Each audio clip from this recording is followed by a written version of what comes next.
નમસ્કાર મિત્રો. અમેરિકા સપનાઓનો દેશ. પોતાના સંતાનને વિદેશ મોકલવા અને ત્યાં સેટલ કરવા માટે ભારતમાં બેઠેલા મા બાપ પોતાનું સર્વસ્વ, જમીન જાયદાદ અને ઘરેણાં સુધી લૂંટાવી દેતા હોય છે. પણ શું એ અમેરિકન ડ્રીમ હંમેશા એટલું જ રૂપાળું હોય છે? ક્યારેક ડોલરની આ આંધળી દોડ અને ચમક પાછળ એવો ભયાનક અંધકાર છુપાયેલો હોય છે જે લોહીના સંબંધોને પણ ગળી જાય છે. આજે હું તમારી સમક્ષ જે કહાની લઈને આવ્યો છું તે સાંભળીને તમારા રૂવાડા ઊભા થઈ જશે અને આંખોમાંથી આંસુ રોક્યા નહીં રોકાય. આ કોઈ સામાન્ય ઘટના નથી, પણ વિદેશની ધરતી પર બનતી એક એવી કાળી વાસ્તવિકતા છે જેની બહુ ઓછા લોકોને ખબર છે.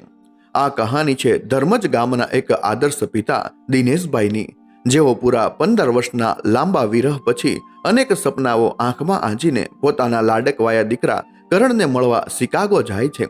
પિતાને એમ છે કે દીકરો મોટો માણસ બની ગયો છે, હવે જિંદગીના બાકીના વર્ષો સુખમાં અને દીકરાની સેવામાં વીતશે. પણ દીકરાના મનમાં કંઈક બીજું જ ચાલી રહ્યું હતું. એક એવી ભયાનક અને રાક્ષસી લાલચ જેણે એક 68 વર્ષના બીમાર બાપને શિકાગોના ખતરનાક વિસ્તારમાં આવેલા એક ગેસ સ્ટેશન પર બંદૂકની અણીએ મજૂરી કરવા મજબૂર કરી દીધા. તો ચાલો મિત્રો જાણીએ ગેસ સ્ટેશનની એ કાળી રાતોનું એવું ભયાનક સત્ય જેણે એક પિતાને જીવતે જીવ મારી નાખ્યા. કહાનીના અંતમાં આવતો વળાંક તમારા હૃદયને હચમચાવી મૂકશે, માટે વિડીયોને અંત સુધી જરૂરથી સાંભળજો. ધર્મજ ગામની એ ઢળતી સાંજ અને જૂના લાકડાના હિંચકાનો ચીચુડ અવાજ દિનેશભાઈના જીવનની શાંતિનો લય બની ગયો હતો. 35 વર્ષ સુધી હાઈસ્કૂલમાં ગણિતના શિક્ષક તરીકે હજારો વિદ્યાર્થીઓનું ભવિષ્ય ઘડનાર આ માણસના ચહેરા પર ઉંમરની કરતલીઓ ચોખ્ખી દેખાતી હતી. સફેદ જબ્ભો, માથે ગાંધી ટોપી અને આંખ પર જાડા કાચના ચશ્મા.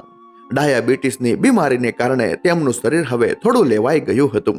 ઘૂંટણમાં દુખાવો રહેતો હતો, પણ તેમની આંખોમાં એક ચમક કાયમ રહેતી, પોતાના દીકરા કરણની પ્રગતિની ચમક. પોતાની આખી જિંદગીની જમા પૂંજી, પત્નીના ઘરેણા અને ગામના પાદરે આવેલું નાનકડું ખેતર વેચીને તેમણે પૂરા 15 વર્ષ પહેલા કરણને અમેરિકા ભણવા અને સેટલ થવા મોકલ્યો હતો. આ 15 વર્ષમાં એક પણ દિવાળી એવી નહોતી ગઈ જ્યારે દિનેશભાઈ અને નિર્મળાબેને દીકરાના આવવાની રાહ ન જોઈ હોય. શરૂઆતમાં વિઝાના સેટિંગ અને પછી ગ્રીન કાર્ડની દોડધામના બહાને કરણ ક્યારેય પાછો ભારત ફર્યો જ નહોતો. 15 વર્ષના આ લાંબા સમયગાળામાં તેણે ત્યાં જ એક છોકરી સાથે લગ્ન કરી લીધા હતા અને પોતાની સિટીઝનશીપ પાકી કરીને ગેસ સ્ટેશનનો બિઝનેસ ઊભો કરી લીધો હતો. બાપ દીકરાનો સંબંધ માત્ર ફોનની સ્ક્રીન પૂરતો સીમિત રહી ગયો હતો. એક સાંજે દિનેશભાઈના હાથમાં રહેલા સ્માર્ટફોનની સ્ક્રીન ઝબકી. કરણનો વિડીયો કોલ હતો. હિંચકો થંભી ગયો. દિનેશભાઈના ધ્રુજતા આંગળાએ લીલું બટન દબાવ્યું. પપ્પા, કેમ છો? સામેથી કરણનો અવાજ આવ્યો.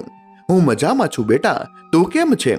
એક બાપની નજર સ્ક્રીન પર પોતાના એ દીકરાને શોધી રહી હતી જેને તેણે 22 વર્ષના જુવાન જોધ તરીકે વિદાય આપી હતી. અને આજે એ જ 40ની આસપાસ પહોંચેલો એક અમીર વેપારી લાગી રહ્યો હતો. કરણ થોડો ઉદાસ દેખાતો હતો. પપ્પા, બિઝનેસ બહુ વધી ગયો છે. 2-3 ગેસ સ્ટેશન લીધા છે, પણ અહીં કોઈના પર ભરોસો કરી શકાય એવું નથી. માણસો બહુ હેરાન કરે છે અને મને અહીં બહુ એકલું લાગે છે પપ્પા. 15 વર્ષ થઈ ગયા, હવે તમે અહીં આવી જાઓ ને. તમારી છત્રછાયા અને માર્ગદર્શન હશે તો મને શાંતિ રહેશે. હવે મારે તમારી સેવા કરવી છે. સેવા કરવી છે, આ 3 શબ્દોએ દિનેશભાઈના હૃદયમાં જાણે અમૃત રેડી દીધું. તેમની આંખોની કોર ભીની થઈ ગઈ. પાછળ ઉભેલા નિર્મળાબેને પોતાના સાડીના છેડાથી આંસુ લૂછ્યા. દિનેશભાઈએ ગદગદિત અવાજે કહ્યું, અરે ગાંડા, એમાં મૂંઝાઈશે શું? તારો બાપ હજી જીવતો બેઠો છે. 15 વર્ષનો આપણો વનવાસ હવે પૂરો. તું કાગળિયા મોકલ, હું આવતા મહિને જ પહોંચી જઉં છું. વિદાયનો દિવસ આવ્યો ત્યારે આખું ગામ તેમને વળાવવા આવ્યું હતું. નિર્મળાબેને જૂની વીઆઈપી સુટકેસમાં કરણ માટે ડબ્બો ભરીને સુખડી, થેપલા અને થોડા અથાણા પેક કર્યા હતા. સાથે દિનેશભાઈના ગરમ કપડાં, જે ગામડાની સાધારણ ઠંડી માટે હતા. શિકાગોની કાતિલ હિમવર્ષા માટે નહીં, અને 6 મહિના માટે ચાલે એટલી ડાયાબિટીસ અને બ્લડ પ્રેશરની ગોળીઓ મૂકી હતી. 20-22 કલાકની એ કમરતોડ હવાઈ મુસાફરીએ 68 વર્ષના દિનેશભાઈના શરીરને નીચોવી નાખ્યું હતું. પગમાં ભયંકર સોજા આવી ગયા હતા, પણ શિકાગોના ઓહેર એરપોર્ટ પર ઉતરતા જ તેમનો બધો થાક હવામાં ઓગળી ગયો. સ્વયં સંચાલિત કાચના દરવાજા ખુલ્યા અને શિકાગોની કડકડતી ઠંડી હવાનો એક સુસવાટો તેમના પાતળા સ્વેટરને વિંધીને સીધો હાડકા સુધી પહોંચ્યો. દિનેશભાઈ ધ્રુજી ઉઠ્યા, પણ તેમની નજરો અધીરાઈથી ભીડમાં પોતાના લોહીને શોધી રહી હતી. થોડે દૂર એક કદાવર યુવાન ઊભો હતો. કાળા રંગનું મોંઘું બ્રાન્ડેડ લેધર જેકેટ, કાનમાં બ્લૂટૂથ ઇયરફોન અને નજર મોબાઈલની સ્ક્રીન પર. દિનેશભાઈને એક પળ માટે તો ઓળખવામાં પણ મુશ્કેલી પડી કે આ એ જ કરણ છે જેને પોતે ખંભા પર બેસાડીને મેળે લઈ જતા. 15 વર્ષમાં અમેરિકાની આબોહવા અને ડોલરની ભૂખે તેનો આખો દેખાવ બદલી નાખ્યો હતો. કરણ, મારો દીકરો કહીને દિનેશભાઈએ પોતાના બંને હાથ ફેલાવ્યા. તેમને આશા હતી કે 15 વર્ષના લાંબા વિરહ પછી મળતો દીકરો બધું જ ભૂલીને સીધો તેમને છાતીએ વળગી પડશે. તેમની આંખોમાંથી ચોધાર આંસુ વહેવા લાગ્યા, પણ કરણે મોબાઈલ ખિસ્સામાં મૂક્યો અને પિતાને ગળે લગાડવાને બદલે માત્ર તેમનો હાથ પકડ્યો. તેના ચહેરા પર પિતાને મળ્યાનો કોઈ ઉત્સાહ નહોતો, માત્ર એક વ્યવહારુ ઉતાવળ હતી. પપ્પા, તમે બહુ વાર લગાડી અંદર. ચાલો જલ્દી, મેં ગાડી નો પાર્કિંગમાં ઊભી રાખી છે અને અહીં પાર્કિંગના કલાકના $15 ચાર્જ લાગે છે. દિનેશભાઈના ફેલાયેલા હાથ હવામાં જ રહી ગયા અને પછી અત્યંત લાચારીથી ધીમેથી નીચે સરકી ગયા. 15 વર્ષનો પ્રેમ, 15 વર્ષની પ્રતીક્ષા માત્ર $15 પાર્કિંગ ચાર્જ સામે હારી ગઈ હતી. છાતીમાં એક ઝીણી અદૃશ્ય પીડાનો સળવળાહટ થયો, પણ એક બાપનું હૃદય હંમેશા પોતાના સંતાનના બચાવમાં તર્ક શોધી લેતું હોય છે. તેમણે જાતને મનાવી લીધી. અમેરિકા છે ભાઈ, 15 વર્ષથી અહીં રહ્યો છે એટલે રીતભાત બદલાઈ ગઈ હશે. કર્ણની નવી નકોર BMW ગાડીમાં બેઠા પછી દિનેશભાઈએ આજુબાજુ હાથ ફેરવ્યો. બેટા, ગાડી બહુ ફર્સ્ટ ક્લાસ છે હો. 15 વર્ષની તારી મહેનત રંગ લાવી. તારી મમ્મીએ તારા માટે સુખડી. હજી દિનેશભાઈ વાક્ય પૂરું કરે ત્યાં જ કરણે આંગળી હોઠ પર મૂકીને તેમને ચૂપ રહેવા ઈશારો કર્યો. કાનમાં ભરાવેલા ઇયરફોન પર તે કોઈની સાથે અંગ્રેજીમાં ગુસ્સાથી વાત કરી રહ્યો હતો. આખો રસ્તો દિનેશભાઈ ચૂપચાપ બારીની બહાર શિકાગોની ગગનચુંબી ઇમારતો જોતા રહ્યા. એક અજીબ શૂન્યતા અને મૌન ગાડીમાં છવાયેલું હતું. ગાડી એક શાંત આલિશાન સબબર્ન વિસ્તારમાં આવેલા મોટા ઘર પાસે ઊભી રહી. ઘરમાં પ્રવેશતા જ રસોડામાંથી વહુ શ્વેતા બહાર આવી.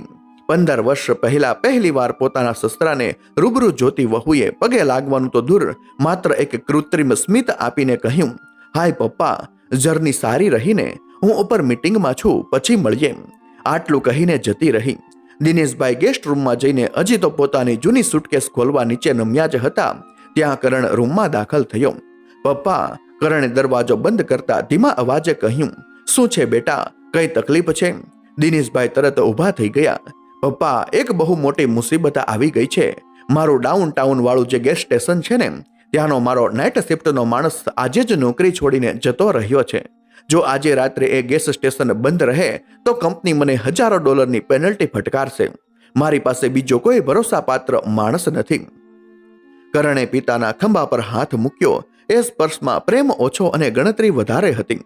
પપ્પા, તમારે બસ કાઉન્ટર પાછળ બેસવાનું છે. બુલેટ પ્રૂફ કાચ છે.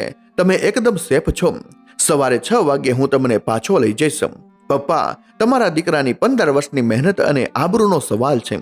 દિનેશભાઈનું શરીર 24 કલાકની મુસાફરીથી ભાંગી પડ્યું હતું. આંખો ઊંઘથી ઘેરાતી હતી, પણ સામે દીકરાની 15 વર્ષની કમાણી જોખમમાં હતી. ધર્મજની એ શાળામાં આખી જિંદગી પ્રમાણિકતા જીવનાર શિક્ષક પોતાના દીકરાને ના કેવી રીતે કહી શકે? તેમણે હોઠ પર એક નબળું સ્મિત લાવીને કહ્યું, અરે ગાંડા, તારા માટે જ તો મેં મારી આખી જિંદગી આપી દીધી. તો આ એક રાત કઈ મોટી વાત છે? ચાલ, હું તૈયાર છું. રાત્રે 10 વાગ્યે થાકથી ચૂર થઈ ગયેલું એક વૃદ્ધ શરીર શિકાગોની એ બિહામણી અને અજાણી રાતમાં પોતાના દીકરા પાછળ ઢસડાઈ રહ્યું હતું. તેમને સહેજે ખ્યાલ નહોતો કે 15 વર્ષ પછી મળેલો તેમનો દીકરો તેમને કોઈ ખુરશી પર બેસાડવા નહીં, પણ જીવતા જીવ એક કબ્રસ્તાનમાં ધકેલવા લઈ જઈ રહ્યો હતો. શિકાગો શહેરના ડાઉનટાઉનથી દૂર દક્ષિણ દિશામાં આવેલો આ વિસ્તાર કોઈ ભૂતિયા નગરથી કમ નહોતો. કરણની ગાડી જેમ જેમ આગળ વધતી ગઈ તેમ તેમ ગગનચુંબી ઇમારતોની રોશની અદૃશ્ય થતી ગઈ અને રસ્તા પરના ખાડા, દિવાલો પર ચિતરેલી ભયાનક ગ્રાફિટી અને રસ્તાના ખૂણે કચરા પેટી પાસે તાપણું કરીને બેઠેલા અજાણ્યા અને ડરામણા ચહેરાઓ દેખાવા લાગ્યા. ગાડીની હીટરવાળી કેબિનમાં બેઠા બેઠા હોવા છતાં બહારનું વાતાવરણ જોઈને દિનેશભાઈના શરીરમાં એક લખલખું પસાર થઈ ગયું. રાતના 10:30 વાગ્યા હતા. ગાડી એક ભયંકર ક્રોસ રોડ પર આવેલા જૂના ઝબકતી નિયોન લાઇટવાળા ગેસ સ્ટેશન પાસે ઊભી રહી. હવામાં પેટ્રોલની તીવ્ર ગંધ અને સસ્તા દારૂની વાસ ભળેલી હતી. ચાલો પપ્પા, ફટાફટ ઉતરો, આ વિસ્તારમાં ગાડી બહાર ઊભી રાખવી સેફ નથી, કરણે ઉતાવળથી કહ્યું અને પિતાને લગભગ ખેંચીને સ્ટોરની અંદર લઈ ગયો. સ્ટોરની અંદર વચ્ચે ખાવા પીવાની વસ્તુઓની લાઈનો હતી અને છેવાડે એક નાનકડી 10 બાય 10 ફૂટની કેબિન હતી, જે ચારો બાજુથી જાડા પારદર્શક બુલેટપ્રૂફ કાચથી મઢેલી હતી. કરણે પિતાને એ કેબિનની અંદર મોકલ્યા અને એક નાનકડી બારી બતાવી.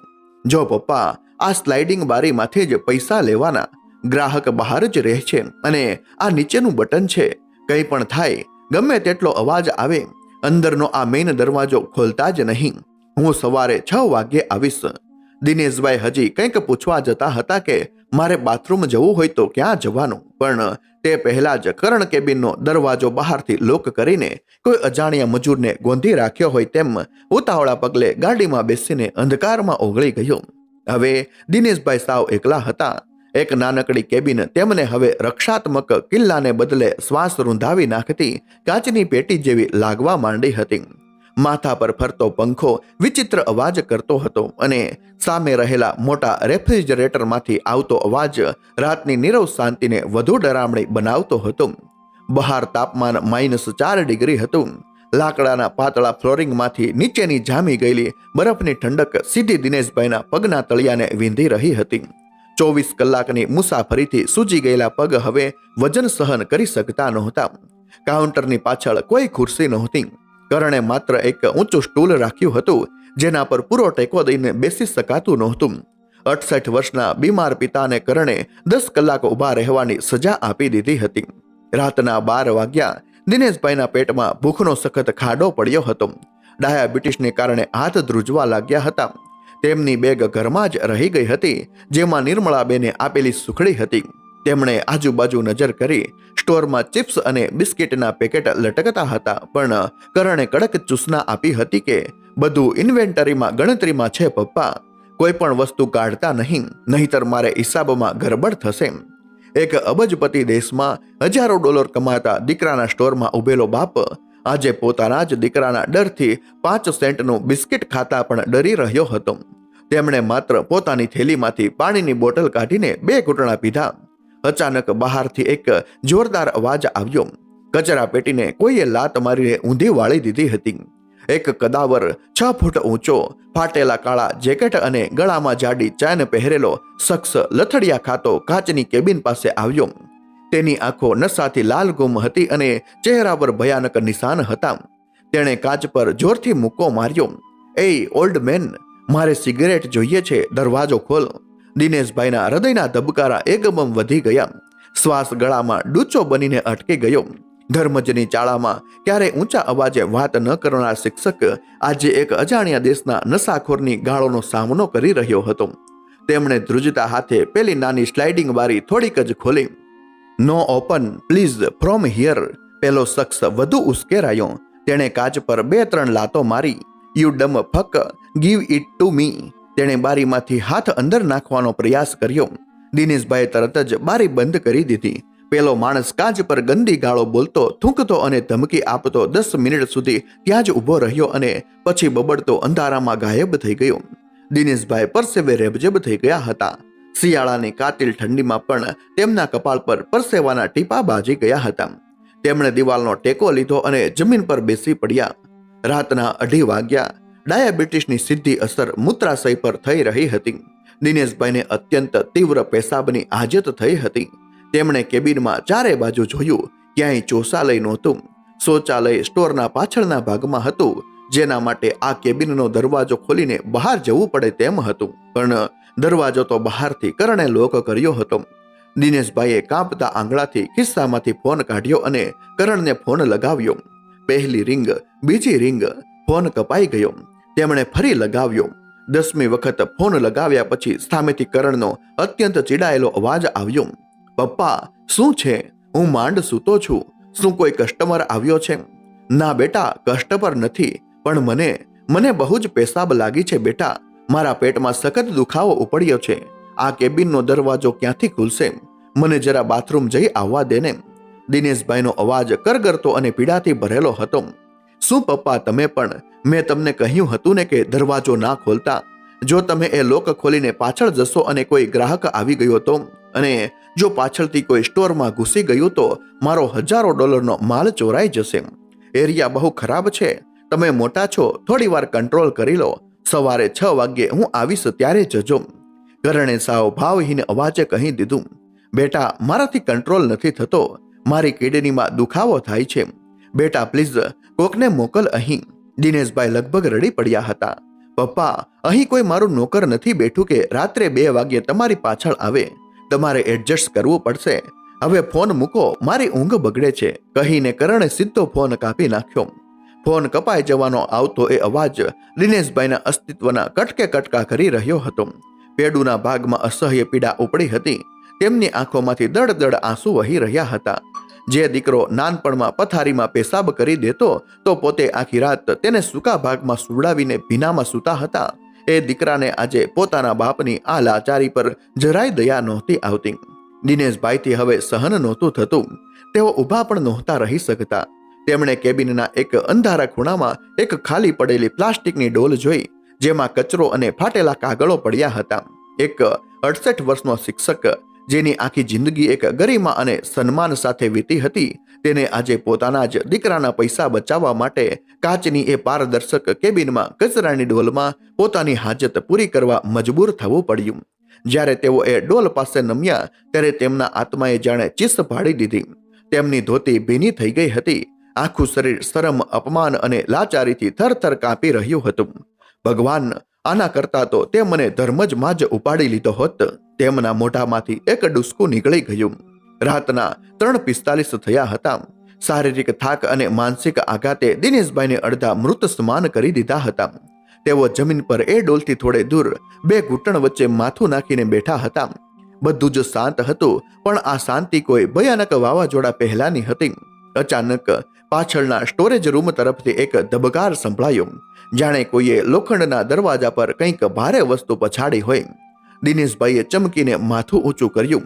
કાઉન્ટર પર રાખેલા સીસીટીવીના જૂના અને ધૂંધળા મોનિટરમાં તેમણે જોયું.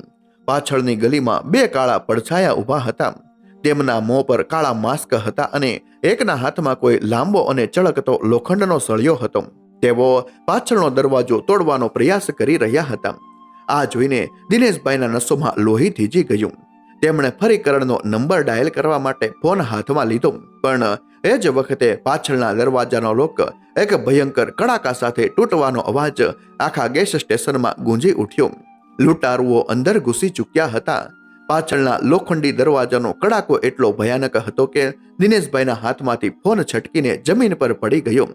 ફોનની સ્ક્રીન પર હજુ પણ કરણનો નંબર ડાયલ થયેલો હતો, પણ એ નિર્જીવ યંત્રમાંથી હવે કોઈ અવાજ આવવાનો નહોતો. બહાર કાતિલ પવનના સુસવાટા અને અંદર ભારેખમ બૂટના ડગલા.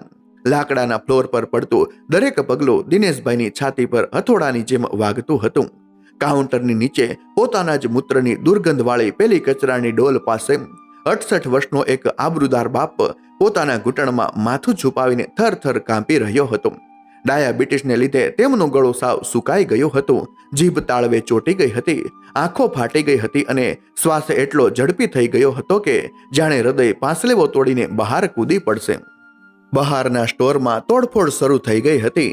કાચની બોટલો જમીન પર પછાડવાનો અને કુરકુરે ચિપ્સના સ્ટેન્ડ તૂટી પડવાનો અવાજ આવતો હતો. લૂંટારુઓ કંઈક શોધી રહ્યા હતા. થોડી જ સેકન્ડોમાં એ 2 કદાવર પડછાયા કાચની પેલી પારદર્શક કેબિનની બરાબર સામે આવીને ઊભા રહી ગયા. તેમના ચહેરા પર કાળા રંગના માસ્ક હતા, જેમાં માત્ર તેમની ક્રૂર લાલચોળ આંખો દેખાતી હતી. તેમના વરસાદ અને બરફથી પલળેલા મોટા જેકેટમાંથી ભીના કૂતરા જેવી અને સસ્તા ડ્રગ્સની દુર્ગંધ છેક કેબિનની અંદર સુધી આવી રહી હતી. અંદર કોઈ છે? એક લૂંટારુએ કેબિનની નીચે સંતાયેલા દિનેશભાઈની સફેદ ધોતી જોઈને બરાડી ઉઠ્યો. બીજા લૂંટારુએ પોતાના હાથમાં રહેલો એક જાડો જટિલ લોખંડનો સળિયો સીધો કાચની કેબિનના એલ્યુમિનિયમના દરવાજાના લોક પર પૂરી તાકાતથી ઝીક્યો. ભલે કાચ બુલેટ પ્રૂફ હતો, પણ દરવાજાની ફ્રેમ સાધારણ હતી. પહેલા જ ઘામાં દરવાજાનો હેન્ડલ વળી ગયું. દિનેશભાઈએ પોતાના બંને હાથ કાન પર મૂકી દીધા અને આંખો મીચી લીધી. ભગવાન, મારા કરણને સાચવજે. એનું અમેરિકાનું સપનું તૂટવા ન દેતો. મોતને સાવ સામે જોઈને પણ એ નિર્દોષ પિતા પોતાના સ્વાર્થી દીકરા માટે જ જપ કરી રહ્યો હતો. બીજો ઘા, ત્રીજો ઘા અને છેવટે એલ્યુમિનિયમની ફ્રેમ ચીરાઈ ગઈ. દરવાજો ધડાકાભેર ખુલી ગયો. શિકાગોની એ થીજવી દેતી હવાની સાથે મોત કેબિનમાં દાખલ થઈ ગયું. 6 ફૂટ અને 4 ઇંચ ઊંચા એક લૂંટારૂએ નીચે નમીને સીધો દિનેશભાઈના જબ્બાનો કોલર પકડ્યો. 68 વર્ષના નબળા બીમાર દિનેશભાઈને તેણે એક ઝાટકે કોઈ નિર્જીવ પૂતળાની જેમ હવામાં અદ્ધર કરી દીધા. દિનેશભાઈના પગ નીચેથી જમીન વેત ઊંચા થઈ ગયા હતા. તેમના ગળામાં શ્વાસ રૂંધાવા લાગ્યો. પૈસા ક્યાં છે? ગલ્લો ખોલ! લૂંટારૂની ગર્જનાથી આખી કેબિન ધ્રુજી ઉઠી. દિનેશભાઈના હોઠ ફફડતા હતા પણ અવાજ નહોતો નીકળતો. તેમણે માત્ર આંસુ ભરેલી આંખે કાંપતી આંગળીથી કોમ્પ્યુટરની સ્ક્રીન નીચે રાખેલા કેસ ગલ્લા તરફ ઈશારો કર્યો. તેમને જમીન પર પછાડવામાં આવ્યા.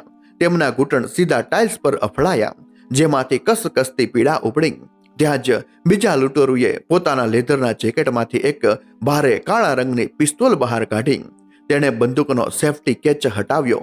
ક્લિકનો એ નાનકડો અવાજ એ રાતના સન્નાટામાં કોઈ બોમ્બ ફાટવા જેવો ભયાનક હતો. તેણે બંદૂકની ઠંડી નળી દિનેશભાઈના જમણા નમણે બરાબર આંખની બાજુમાં દબાવી. ધાતુનો એ બરફ જેવો સ્પર્શ થતા જ દિનેશભાઈનું આખું શરીર જણજણી ઉઠ્યું. બંદૂકની એ ઠંડક સીધી તેમના મગજની નસોને થીજાવી રહી હતી. ખોલ, નહીતર તારું ભેજું ઉડાવી દઈશ. દિનેશભાઈ માંડ માંડ ઊભા થયા. તેમના હાથ એટલા ધ્રુજતા હતા કે ગલ્લાના બટર પર આંગળીઓ ટકતી નહોતી. ડાયાબિટીસને કારણે નબળાઈ અને ડરના કારણે આંખે અંધારા આવી રહ્યા હતા. પસીનાના રહેલા તેમના ચશ્માના કાચ પર પડી રહ્યા હતા. થોડા માઇલ દૂર હીટરવાળા નરમ ગાદલા પર સૂતેલો તેમનો દીકરો કરણ કદાચ અત્યારે મીઠા સપના જોઈ રહ્યો હશે અને અહીં તેનો બાપ એક સેકન્ડ માટે મોતના ભીખ માંગી રહ્યો હતો. તેમણે જેમ તેમ કરીને કોમ્પ્યુટર પર પાસવર્ડ નાખ્યો. ટિંગ અવાજ સાથે ગલ્લો બહાર આવ્યો. અંદર 10, 20 અને $50ની નોટોની થોકડીઓ પડેલી હતી. લૂંટારુએ ભૂખ્યા વરુની જેમ ગલ્લા પર તરાપ મારી. એક બંદૂક દિનેશભાઈના લમડે જ દબાવી રાખી, જ્યારે બીજાએ ફટાફટ નોટો કાઢીને પોતાની ડફલ બેંકમાં ભરવા માંડી. ગલ્લામાં આશરે $1000 હતા. દિનેશભાઈને થયું કે હવે આ લોકો પૈસા લઈને જતા રહેશે અને પોતાનો જીવ બચી જશે, પણ ગુનાખોરીમાં અંધ થયેલા નશાખોરોને આટલાથી સંતોષ નહોતો. શું આટલા જ છે? બંદૂકવાળાએ વધુ ઉશ્કેરાઈને પૂછ્યું. દિનેશભાઈએ 2 હાથ જોડી દીધા. All money, please go. તેમની આંખોમાંથી ચોધાર આંસુ વહી રહ્યા હતા. લૂંટારુએ દિનેશભાઈના જબ્બાના ખિસ્સામાં હાથ નાખ્યો. તેમના ખિસ્સામાંથી થોડા સિક્કા, ડાયાબિટીસની ગોળીઓનું પત્તું, એક નાની હનુમાન ચાલીસા અને પત્ની નિર્મળાબેનનો એક જૂનો લેમિનેટ કરેલો પાસપોર્ટ સાઇઝનો ફોટો જમીન પર પડ્યો. પૈસા ન મળતા લૂંટારો ગુસ્સે ભરાયો. તેણે ગાળ બોલીને જમીન પર પડેલા સામાન પર પોતાનો કાદવવાળો ગંદો બૂટ ઘસી દીધો. એ બૂટ બરાબર નિર્મળાબેનના ફોટા પર પડ્યો હતો. પોતાના જીવની પણ પરવાહ કર્યા વિના જે બાપ અત્યાર સુધી ચૂપ હતો, તેનાથી અચાનક એક આક્રોશભરી ચીસ નીકળી ગઈ. નો, મારી નિર્મળા! દિનેશભાઈએ લૂંટારુના પગ તરફ પોતાનો હાથ લંબાવ્યો અને એ ફોટો બચાવવા માટે નીચે નમ્યા. તેમની આ નાનકડી હિલચાલ લૂંટારુને પોતાનો પ્રતિકાર લાગી. તેણે સહેજ પણ વિચાર કર્યા વિના પોતાની ભારેખમ બંદૂક ઊંધી પકડી અને બંદૂકનો લોખંડી જાડો કુંદો પૂરી તાકાતથી દિનેશભાઈના માથાના પાછળના ભાગ પર ઝીંકી દીધો. અવાજ જાણે કોઈ સૂકું લાકડું તૂટ્યું હોય એવો આવ્યો. એક અત્યંત દર્દનાક, કાળજું ચીરી નાખે તેવી ચીસ દિનેશભાઈના ગળામાંથી નીકળી અને શિકાગોના એ બરફીલા પવનમાં ક્યાંક વિલીન થઈ ગઈ. તેમનું માથું સીધું કાઉન્ટરની ધાર સાથે અથડાયું અને પછી તેઓ નિર્જીવ લાશની જેમ ટાઇલ્સ પર ફસડાઈ પડ્યા. માથાના પાછળના ભાગમાં પડેલા ઊંડા ઘામાંથી ગરમ લાલ લોહીની એક ધાર ફૂટી નીકળી, જે જોતામાં તેમના સફેદ જબ્બાના કોલરને ભીંજવીને જમીન પર રેલાવા લાગી. લૂંટારુઓ ત્યાંથી સિગારેટના કેટલાક કાર્ટન અને દારૂની બોટલો ઉઠાવીને ગાળો બબડતા પાછળના તૂટેલા દરવાજેથી અંધારામાં ફરાર થઈ ગયા. ગેસ સ્ટેશનમાં હવે મોત જેવો સન્નાટો છવાઈ ગયો હતો. બહાર કાચ પર પડતા બરફના ટુકડાઓનો ટપ અવાજ આવતો હતો અને અંદર દિનેશભાઈના માથામાંથી જમીન પર ટપકતા લોહીનો લયબદ્ધ અવાજ. દિનેશભાઈ અર્ધબેભાન અવસ્થામાં હતા. માથાની પીડા એટલી અસહ્ય હતી કે તેમને લાગતું હતું કે કોઈ તેમના મગજમાં ખીલા ઠોકી રહ્યું છે. ડાયાબિટીસને કારણે લોહી જામવાની પ્રક્રિયા ધીમી હતી, એટલે લોહી સતત વહી રહ્યું હતું. તેમની આંખો સામે અંધારા છવાઈ રહ્યા હતા.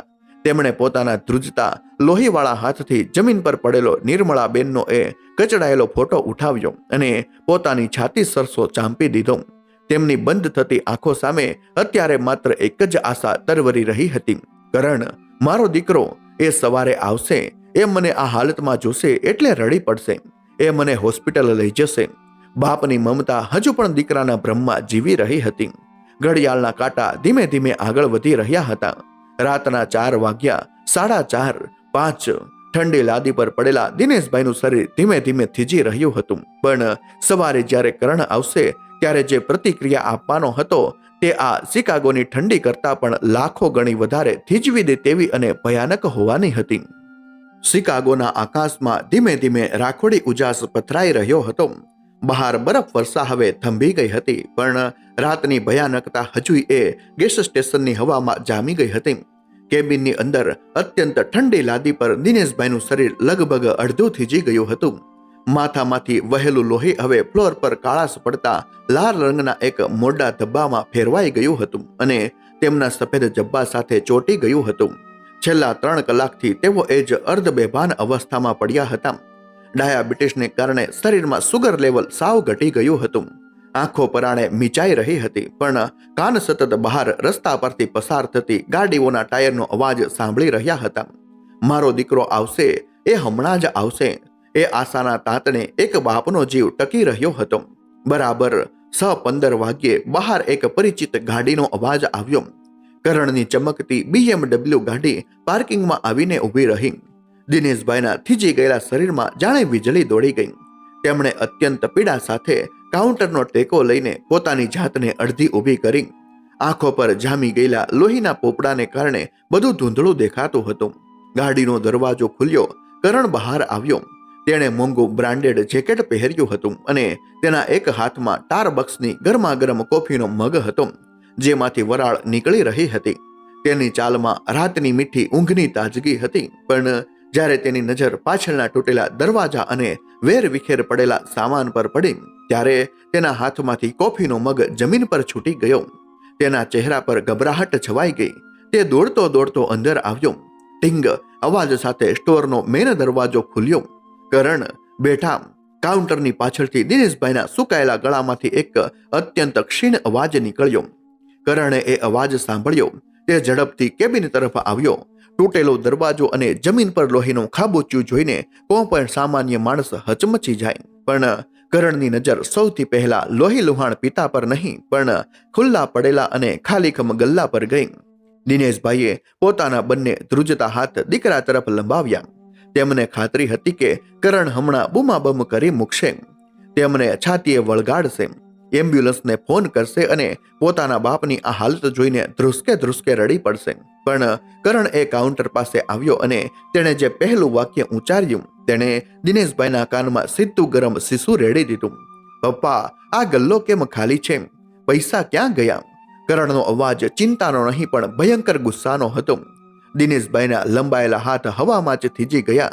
તેમણે માંડ માંડ શ્વાસ લેતા કહ્યું, બેટા, 2 કાળા માણસો આવ્યા હતા પાછળનો દરવાજો તોડીને.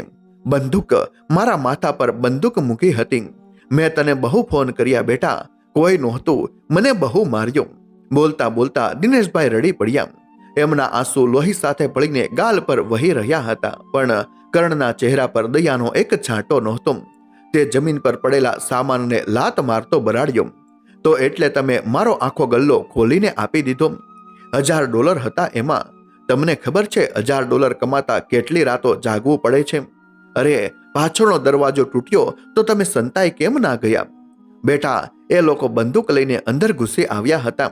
બંદૂકની નળી મારા લમણે હતી. હું શું કરું? જીવ બચાવવા માટે મેં પૈસા. જીવ? કરણે જોરથી હસ્યો. એ હાસ્યમાં રાક્ષસી ઠંડાપણું હતું, જે ચિકાગોની એ -4 ડિગ્રી ઠંડી કરતા પણ વધારે કાતિલ હતું. અરે પપ્પા, તમે તો સાવ ડરપોક નીકળ્યા. તમને એટલો તો મેં અહીં રાત્રે ઊભા રાખ્યા હતા કે તમે સિનિયર સિટીઝન છો, કોઈ તમને કંઈ ના કરે, અને તમે $1000 આપી દીધા. આ સાંભળીને દિનેશભાઈ સ્તબ્ધ થઈને માત્ર કરણના ચહેરા સામે જોઈ રહ્યા. શું આ એ જ કરણ હતો જેને એકવાર સાયકલ પરથી પડવાને કારણે ગોઠણમાં છોલાયું હતું અને આખો દિવસ પોતે તેને ખોળામાં લઈને બેઠા હતા? કરણ હજુ પણ પોતાની ગણતરીમાં જ અટવાયેલો હતો. તેણે ક્રોધમાં કાઉન્ટર પર જોરથી હાથ પછાડ્યો અને બોલ્યો, અરે, તમે ગલ્લો ખોલવાની જ ના પાડી દીધી હોત ભલે ને ગોળી મારી દેતા. આ વાક્ય સાંભળીને દિનેશભાઈના શ્વાસ જાણે એક પળ માટે રોકાઈ ગયા. શું બોલ્યો બેટા તું? કરણે પિતાની આંખોમાં આંખ નાખીને અત્યંત નિર્દયતાથી કહ્યું, આ પપ્પા, તમને ગોળી વાગી હોત, તમે મરી ગયા હોત કે તમને મોટી ઈજા થઈ હોત તો મારો વીમો પાસ થઈ જાત. મને એ $1000 નુકસાન સામે કંપની પાસેથી $50,000 મળત. તમે તો જીવી ગયા પણ મારું હજારોનું નુકસાન કરી નાખ્યું. $1000 તો ગયા જ, ઉપરથી દરવાજાના સમારકામનો ખર્ચ મારે ભોગવવો પડશે. એક પિતા માટે બ્રહ્માંડ જાણે કડાકો ભેર તૂટી પડ્યું. જે 68 વર્ષના નિવૃત્ત શિક્ષકે આખી જિંદગી એક આદર્શ પિતા તરીકે જીવી પોતાનું સર્વસ્વ દીકરા પાછળ લૂંટાવી દીધું, એ જ દીકરો આજે તેના બાપના મોતની કિંમત $50,000 આંકી રહ્યો હતો. દિનેશભાઈને અચાનક સમજાઈ ગયું કે કરણે તેમને અમેરિકા સેવા કરવા માટે કે માર્ગદર્શન માટે નહોતા બોલાવ્યા. તેણે તો એક એવો મફતનો મજૂર અને જીવતું જાગતો વીમાનું કવચ બોલાવ્યું હતું જેનો રાત્રે બલી ચડી જાય તો પણ તેને નફો થાય. કરણ, દિનેશભાઈનો અવાજ હવે ધ્રુજતો નહોતો. તેમાં એક ભયાનક શાંતિ અને શૂન્યતા આવી ગઈ હતી. તને તારા બાપના જીવ કરતા આ કાગળના ટુકડા વધારે વહાલા છે. પપ્પા, અહીં અમેરિકામાં લાગણીઓથી ઘર નથી ચાલતા, બિલ ભરવા પડે છે. અને હવે સાંભળો. કરાણે બહાર આવતા પોલીસ સાયરનનો અવાજ સાંભળ્યો. કોઈ પાડોશીએ પાછળનો દરવાજો તૂટેલો જોઈને 911 ને ફોન કરી દીધો હતો. કરણે ઉતાવળમાં એક જૂનું કપડું પિતા તરફ ફેંક્યું. હવે પોલીસ આવશે, જલ્દી આ તમારું લોહી લૂછી નાખો અને પાછળના પેલા અંધારા સ્ટોર રૂમમાં જઈને સંતાઈ જાઓ. જો પોલીસ પૂછે તો કહેજો કે તમે માત્ર અહીં સફાઈ કરવા વાળા એક હેલ્પર છો, મારું નામ ન આપતા. જો એમને ખબર પડશે કે તમે મારા પિતા છો અને હું તમારી પાસે રાતની શિફ્ટ કરાવું છું તો મારો ઇન્સ્યોરન્સ ક્લેમ રિજેક્ટ થઈ જશે અને તમારા પર પણ ગેરકાયદેસર કામ કરવાનો કેસ થશે. દિનેશભાઈએ એ ગંદુ કપડું હાથમાં લીધું. તેમણે પોતાના લોહીથી ખરડાયેલા ચહેરાને લૂછ્યો નહીં પણ પોતાના અશ્રુઓને લૂછ્યા. કોઈ જાતનો પ્રતિકાર કર્યા વિના એક જીવતા લાશની જેમ તેઓ પોતાની લાકડીના ટેકે ઊભા થયા. માથામાંથી હજી પણ લોહીની એક નાની સેર વહી રહી હતી. તેઓ લંગડાતા ડગલે ધીમે ધીમે પાછળના એ અંધારા અને ઠંડા સ્ટોર રૂમ તરફ ચાલવા લાગ્યા. દરવાજો બંધ કરતા પહેલા તેમણે છેલ્લી વાર પાછળ ફરીને કરણ સામે જોયું. કરણ સીસીટીવી કેમેરાના વાયરો ખેંચીને કંઈક તોડફોડ કરી રહ્યો હતો જેથી પોલીસ સામે નુકસાન વધારે મોટું બતાવી શકાય અને વીમાના પૈસા વધારે પકવી શકાય. દિનેશભાઈએ રૂમનો દરવાજો અંદરથી બંધ કરી દીધો. બરફ જેવી ઠંડી ભોંયતળિયાની લાદી પર તેઓ બેસી ગયા. ખિસ્સામાંથી નિર્મળાબેનનો પેલો બૂટની છાપ વાળો અને લોહીથી ખરડાયેલો ફોટો બહાર કાઢ્યો. નિર્મળા, દિનેશભાઈ અંધારામાં ડૂસકે ડૂસકે રડી પડ્યા. આપણો દીકરો અમેરિકા જઈને મોટો માણસ નથી થયો, એ તો રાક્ષસ બની ગયો છે. એને મારો જીવ નહીં પણ મારા મોતનો વીમો જોઈતો હતો. હવે મારે અહીં એક પળ પણ નથી રહેવું. શિકાગોની એ ભયાનક સવારમાં દિનેશભાઈના અસ્તિત્વનો પાયો ધરાશયી થઈ ગયો હતો પણ એ અંધારા સ્ટોર રૂમમાં બેઠા બેઠા તેમના હૃદયમાં એક અત્યંત દૃઢ અને અંતિમ ફેસલો આકાર લઈ રહ્યો હતો. એક એવો ફેસલો જે આ ખોખલા અમેરિકન ડ્રીમ અને સ્વાર્થી સંબંધોના કટકે કટકા કરી નાખવાનો હતો. સ્ટોર રૂમના એ અંધારા ખૂણામાં બેઠેલા દિનેશભાઈ માટે હવે શિકાગોની એ કાતિલ ઠંડી પણ જાણે અર્થહીન થઈ ગઈ હતી. બહાર પોલીસની ગાડીઓના સાયરનનો કાન ફાડી નાખે તેવો અવાજ આવી રહ્યો હતો. લાલ અને ભૂરી લાઇટોના ઝબકારા દરવાજાની તિરાડમાંથી અંદર આવીને દિનેશભાઈના લોહીવાળા ચહેરા પર પડી રહ્યા હતા. થોડી જ વારમાં ભારે બૂટના અવાજો અંદર આવ્યા. શિકાગો પોલીસના સ્થાનિક અધિકારી શેરીફ જોન તેમની ટીમ સાથે દાખલ થયા હતા. દિનેશભાઈએ દરવાજાની ઝીણી તિરાડમાંથી બહાર જોયું. શેરીફ જોનની નજર કાઉન્ટરની નીચે પડેલા લોહીના મોટા ખાબોચિયા પર ગઈ. તેમણે કરણને કડકાઈથી પૂછ્યું, આ લોહી કોનું છે? અહીં કોણ હતું? દિનેશભાઈના હૃદયનો એક ખૂણો હજુ પણ આશા બાંધીને બેઠો હતો કે કદાચ હવે કરણ પોલીસ સામે સાચું બોલશે. કદાચ હવે એ કહેશે કે મારા પિતાને માર પાડ્યો છે, એમને હોસ્પિટલ લઈ જવા છે. પણ કરણે જે જવાબ આપ્યો તેણે દિનેશભાઈના અસ્તિત્વના બચેલા તમામ ટુકડાઓને કાયમ માટે કચડી નાખ્યા. અરે એ કંઈ નથી, એ તો માત્ર એક સફાઈ કરવા વાળો મજૂર હતો, ગેરકાયદેસર આવેલો માણસ. હું તો એનું પૂરું નામ પણ નથી જાણતો. લૂંટ પછી એ ભાગી ગયો. કરણે પોતાના ચહેરા પર સહેજ પણ લાવ લાવ્યા વિના પોલીસને જુઠ્ઠું કહી દીધું. તે ઈચ્છતો નહોતો કે પોલીસ તપાસમાં તેના ગેરકાયદેસર મજૂરી કરાવવાના કૌભાંડનો પર્દાફાશ થાય. દરવાજાની તિરાડ પાછળ ઉભેલા એક બાપના પગ નીચેથી ધરતી સરકી ગઈ. હું તો એનું નામ પણ નથી જાણતો. આ શબ્દો બંદૂકની ગોળી કરતા પણ વધારે જીવલેણ હતા. જે દીકરાને પોતાનું લોહી આપીને મોટો કર્યો, પોતાનું નામ આપીને સમાજમાં ઓળખ આપી, એ જ દીકરો આજે થોડા ડોલરના વીમા માટે પોતાના બાપને અજાણ્યો મજૂર કહી રહ્યો હતો. પોલીસ રિપોર્ટ પૂરો થયા પછી કરણ દિનેશભાઈને છુપાઈને ગાડીમાં બેસાડીને ઘરે લઈ આવ્યો. ઘરમાં આવતા જ ડ્રોઈંગ રૂમમાં કરણની પત્ની શ્વેતા પોતાના લેપટોપ પર કામ કરી રહી હતી. તેના હાથમાં ગરમ કોફીનો મગ હતો. તેણે સસરાના માથા પર બાજેલું લોહી અને તેમના રડવાથી સૂજી ગયેલા ચહેરાને જોયો, પણ તેના મોઢામાંથી સહાનુભૂતિનો એક હરફ ન નીકળ્યો. કરણ, મેં તને કેટલી વાર કહ્યું છે કે આમને રાત્રે સ્ટોર પર ના મોકલ. હવે જો કેટલો મોટો પ્રોબ્લેમ થઈ ગયો, શ્વેતાએ મોં બગાડતા કહ્યું અને પછી દિનેશભાઈ તરફ જોઈને અત્યંત રૂક્ષ અવાજે બોલી, પપ્પા પ્લીઝ, તમારા આ લોહીવાળા કપડાં મારા વોશિંગ મશીનમાં ના નાખતા. મારા મોંઘા કપડાં બગડશે અને સોફા પર પણ ના બેસતા, ડાઘ પડી જશે. સીધા બાથરૂમમાં જાઓ. દિનેશભાઈ ચૂપચાપ બાથરૂમમાં ગયા. અરીસા સામે ઊભા રહીને તેમણે પોતાનો ચહેરો જોયો. કરસલીઓથી ભરેલો ચહેરો, માથા પર એક ઊંડો અને લોહીથી જામી ગયેલો ઘા અને આંખોમાં એક ભયાનક કબ્રસ્તાન જેવો ખાલીપો. તેમણે જાતે જ પોતાના ઘા પર ઠંડુ પાણી છાંટ્યું. પાણીના સ્પર્શથી ઘામાંથી ભયંકર બળતરા ઉપડી, પણ તેમણે દાંત પીસીને ચીસ દબાવી દીધી. જાતે જ એક જૂનો ટુવાલ ફાડીને માથા પર પાટો બાંધ્યો. ધર્મજમાં આંગળીએ વાગેલા એક નાના કાંટા માટે આખું ઘર માથે લેનાર નિર્મળાબેન આજે હજારો માઇલ દૂર હતા. બપોરના 12 વાગ્યા હતા. દિનેશભાઈના મનમાં હવે કોઈ ડર, કોઈ મોહ કે કોઈ લાગણી બચી નહોતી. માત્ર એક દ્રઢ નિશ્ચય હતો. તેઓ સીધા કરણના રૂમમાં ગયા. કરણ કોમ્પ્યુટર પર પોતાના ઇન્સ્યોરન્સ ક્લેમના કાગળો ભરી રહ્યો હતો. કરણ, મને મારો પાસપોર્ટ આપી દે. મારે આજે જ મારા દેશ, મારા ગામ પાછા જવું છે. હવે અહીં મારું કોઈ નથી. દિનેશભાઈનો અવાજ એકદમ શાંત, ઠંડો અને અડગ હતો.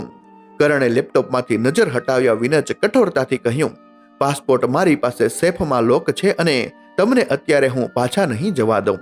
લૂંટારુઓ $1000 લઈ ગયા છે. દુકાનનો કાચ તૂટ્યો છે અને તમારી પ્લેનની ટિકિટ પાછળ મેં $15000 ખર્ચ્યા છે. જ્યાં સુધી એ બધું નુકસાન તમારા પગારમાંથી વસૂલ નહીં થાય ત્યાં સુધી તમારે રોજ રાત્રે એ જ શિફ્ટમાં ઊભા રહેવું પડશે. બાપની કિંમત માત્ર એક મજૂર જેટલી. દિનેશભાઈ કંઈ જ બોલ્યા વિના રૂમની બહાર નીકળી ગયા. તેમણે પોતાની બેગમાંથી એક જૂની ડાયરી કાઢી. તેમાં તેમના એક જૂના વિદ્યાર્થીનો નંબર હતો. સમીર, જે શિકાગોના જ બીજા છેડે એક સોફ્ટવેર કંપનીમાં કામ કરતો હતો. દિનેશભાઈએ ઘરના લેન્ડલાઇન પરથી સમીરને ફોન લગાવ્યો. સમીર બેટા, હું તારો દિનેશ સાહેબ બોલું છું. પોતાના ગુરુનો રડમસ અને પીડાદાયક અવાજ સાંભળીને સમીર ચોંકી ગયો. દિનેશભાઈએ તેને સવારની ઘટના અને શેરીફ જોનનું નામ આપ્યું. સમીરે તરત જ કોન્ફરન્સ કોલ પર સ્થાનિક પોલીસ સ્ટેશનમાં શેરીફ જોનનો સંપર્ક કર્યો અને પોતાના સાહેબની આખી વ્યથા, દીકરાની કેદ અને પાસપોર્ટ રોકી રાખવાની વાત અંગ્રેજીમાં સમજાવી. શેરીફ જોન એક પ્રામાણિક અને અત્યંત સંવેદનશીલ અધિકારી હતા.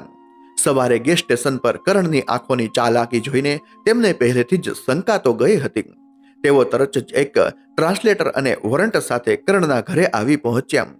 પોલીસને અચાનક પોતાના ડ્રોઈંગ રૂમમાં જોઈને કરણના હાથ પગ ધ્રુજવા લાગ્યા. શ્વેતા ગભરાઈને રૂમમાં ભરાઈ ગઈ. શેરીફ જોને દિનેશભાઈના માથા પરનો પાટો અને તેમની હાલત જોઈ. ટ્રાન્સલેટર મારફતે જ્યારે દિનેશભાઈએ કહ્યું કે હું કોઈ અજાણ્યો મજૂર નથી, હું આનો સગો બાપ છું, ત્યારે શેરીફનો પારો 7મા આસમાને પહોંચી ગયો. શેરીફે કરણને દિવાલ તરફ ધક્કો મારીને તેની તિજોરી ખોલાવી. અંદરથી દિનેશભાઈનો પાસપોર્ટ તો મળ્યો જ, પણ સાથે સાથે એક એવી ફાઇલ પણ મળી જેણે આખા ઓરડાના વાતાવરણને કોઈ સ્મશાન જેવું ભયાનક બનાવી દીધું. પોલીસની તપાસમાં જે ષડયંત્ર બહાર આવ્યું તેણે દિનેશભાઈના મગજની નસો ફાડી નાખી. કરણે દિનેશભાઈને અમેરિકા બોલાવતા પહેલા જ તેમની જાણ બહાર તેમના નામે $5 લાખ લગભગ 4 કરોડ રૂપિયાની એક જંગી લાઈફ ઇન્સ્યોરન્સ પોલિસી જીવન વીમો લીધી હતી, જેના પર દિનેશભાઈની ખોટી સહીઓ હતી. કરણ ઈરાદાપૂર્વક પૂરા પ્લાનિંગ સાથે પોતાના બીમાર પિતાને શિકાગોના સૌથી ખતરનાક ડ્રગ્સ અને લૂંટફાટવાળા વિસ્તારમાં રોજ રાત્રે 10 થી સવારે 6 ની ગ્રેવયાર્ડ શિફ્ટમાં બુલેટ પ્રૂફ કાચની બહાર બાથરૂમ જવાના બહાને કાઢવાનો હતો. તેનું મકસદ બાપ પાસે મજૂરી કરાવવાનું નહોતું. તેનું મકસદ એ હતું કે કોઈ રાત્રે કોઈ નશાખોર કે લૂંટારું તેના પિતાની ગોળી મારીને હત્યા કરી નાખે અને તેને વીમાના 4 કરોડ રૂપિયા મળી જાય. ગઈકાલે રાત્રે જ્યારે કરણ કહી રહ્યો હતો કે ભલેને ગોળી મારી દેતા, ત્યારે તે માત્ર ગુસ્સામાં નહોતો બોલ્યો, તે ખરેખર પોતાના પિતાના મોતની રાહ જોઈ રહ્યો હતો. આ કોઈ મજૂરી નહોતી, આ તો પોતાના જ બાપની સોપારી હતી.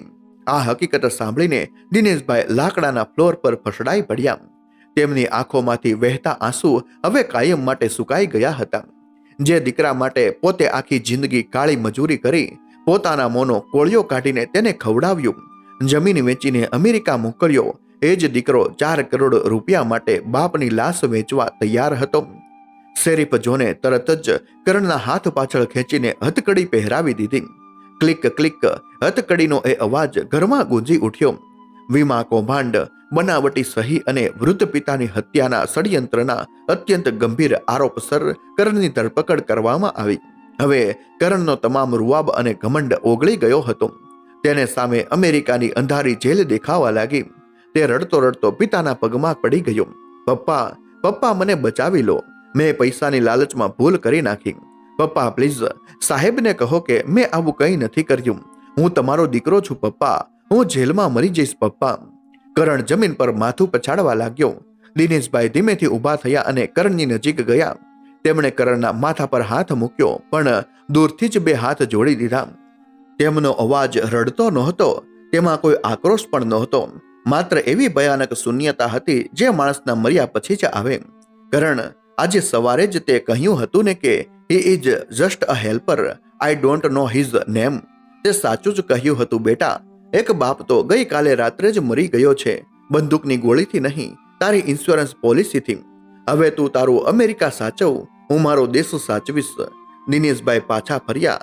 તેમણે ટ્રાન્સલેટર મારફતે શેરીફને કહ્યું, સાહેબ, મારે એના પર મારી તરફથી કોઈ અંગત કેસ નથી કરવો.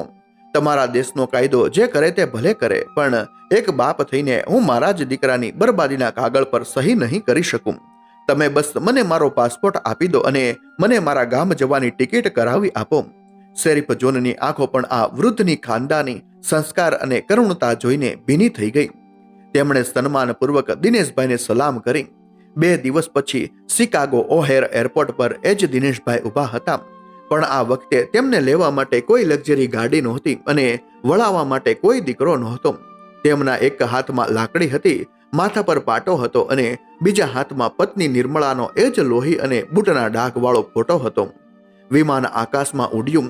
શિકાગોની એ ચળકતી ગગનચુંબી અને ક્રૂર ઇમારતો નીચે વાદળોમાં છૂટી રહી હતી. દિનેશભાઈએ આંખો બંધ કરી. અંધકારમાં ઉગતી આ નવી સવારમાં તેઓ સ્વતંત્ર તો હતા, પણ એક પિતા તરીકેની આખી જિંદગીની કમાણી તેઓ હારી ચૂક્યા હતા. નિર્મળા, તેમણે મનોમન પોતાની પત્ની સાથે વાત કરતા કહ્યું, જો ગામમાં કોઈ પૂછે કે આપણો દીકરો ક્યાં છે, તો કહેજે કે અમેરિકાની ડોલરની ભૂખે આપણા કરણને ખાઈ લીધો. હવે માત્ર આપણે 2 જ છીએ. પ્લેનની નાનકડી બારીમાંથી આવતું સૂર્યનું એક સોનેરી કિરણ દિનેશભાઈના કરચલીવાળા ચહેરા પર પડ્યું, જ્યાં આંસુનો એક સુકાયેલો રેલો અમેરિકન ડ્રીમની એક કાળી નિશાની બનીને કાયમ માટે અંકિત થઈ ગયો હતો. મિત્રો, આ હૃદયદ્રાવક કહાની સાંભળીને કદાચ તમારી આંખો પણ ભીની થઈ ગઈ હશે. વિદેશની આંધળી દોડ અને પૈસાની લાલચમાં જ્યારે માણસ પોતાના જ જન્મદાતાના બલિદાનને ભૂલી જાય છે, ત્યારે કેવી ભયાનક કરુણતા સર્જાય છે તે આ કહાનીમાં આપણે જોયું. દિનેશભાઈની પીડા અને કરણના સ્વાર્થ વિશે તમારો શું અભિપ્રાય છે? અમને કોમેન્ટમાં જરૂરથી જણાવજો. જો આ કહાનીએ તમારા હૃદયને સ્પર્શ કર્યો હોય તો વિડીયોને લાઈક કરજો અને તમારા મિત્રો તેમજ સગા સ્નેહીઓ સાથે અચૂક શેર કરજો, જેથી દરેક સંતાન પોતાના માતા પિતાના ત્યાગની સાચી કિંમત સમજી શકે. ફરી મળીશું આવી જ એક નવી હૃદયસ્પર્શી અને સત્ય ઘટના પર આધારિત કહાની સાથે. ત્યાં સુધી તમારા માતા પિતાનું ખૂબ ધ્યાન રાખજો. ખૂબ ખૂબ આભાર. જય શ્રી કૃષ્ણ.